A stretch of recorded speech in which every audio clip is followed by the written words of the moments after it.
Walleye.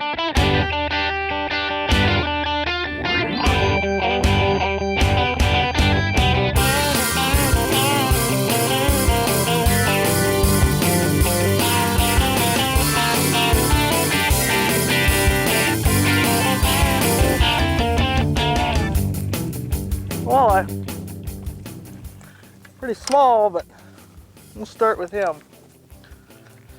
We're past the spawn now. These fish are starting to get really active. It's just a baby. It's Ottertail Lake at its finest.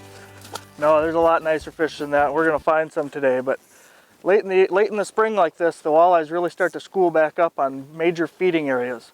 And one of the best ways to catch them is a Lindy rig, which is what I'm using today, or jigging a minnow, or even a crankbait if you can find the right weed beds. But these fish are getting schooled up, they're easy to locate, and today we're going to show you how to locate them and how to catch some of these nice walleyes. I'm going to get baited up and get back down there. There we go. And another small one.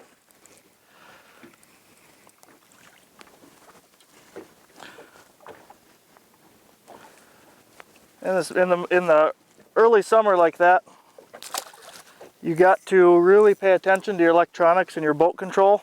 That can be the key.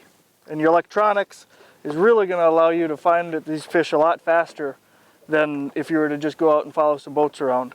And one of the biggest key features is your boat control. You need to make sure you're putting your boat over the fish.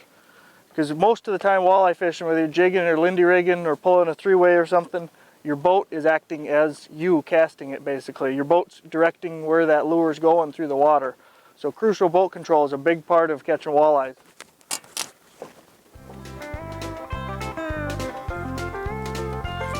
Right out of his mouth.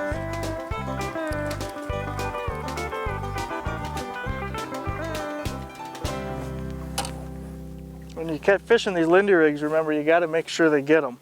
Make sure they got that bait in their mouth. What you want to feel for is you want to feel for them to take off and run like that one did. I think he's ready. That's a better fish. He's actually got a little head shake in him. Not much better, but he's better. I'll take him. Perfect size to take home and eat. Another little guy. And this kind of spots you want to look for this late summer is you want to look for areas along the shorelines that have more of a gradual taper. You could have, like where this spot has steep water down each side of it. Right here is a point that sticks out, and there's actually a deep water flat that's about 16 to 22 feet before it breaks again. And those are great spots this time of year because the bait fish that was really shallow pushed out deeper. And those fish can sit here during the middle of the day, deeper water, not bothering them, and they got food right up there next to them in the shallower water.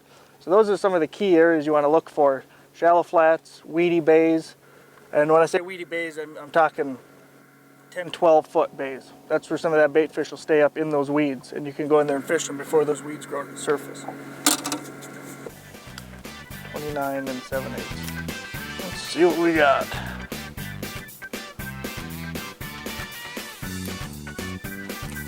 Nothing.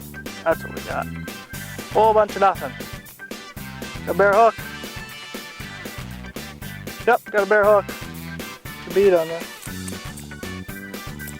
There's a little guy. Popped out. Baby.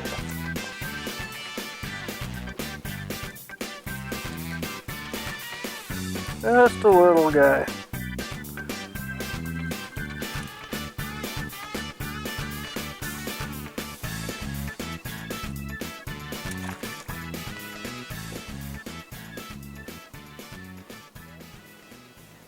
There's a good bite. You want to make sure at these Lindy rigs that they take that bait.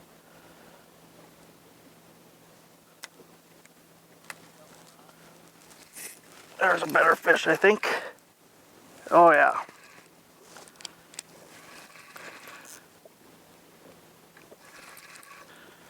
Nice fish. Oh, coming up fast. Oh, look at that big northern. That was really cool. There was about a 20+ pound northern just chased our little walleye up. Actually, he had a hold of him. Right there. Get this hook out. Look at that big northern had a hold of that little guy. That's pretty cool. That's really neat to see when you see stuff like that. Another little fish for the tank. But guys, just make sure when you're fishing that you're watching your boat control, watching what you're using for bait. Make sure you got a couple. If you got a couple guys in the boat, somebody put on shiners, somebody put on leeches, somebody try a jig and a minnow. Try different things out and see what's working for you, and make sure you're using your boat to get over top of the fish. And those are some key tricks into the late spring walleye bites. So go out there and get a bunch of them. You guys have a good one. See you next week.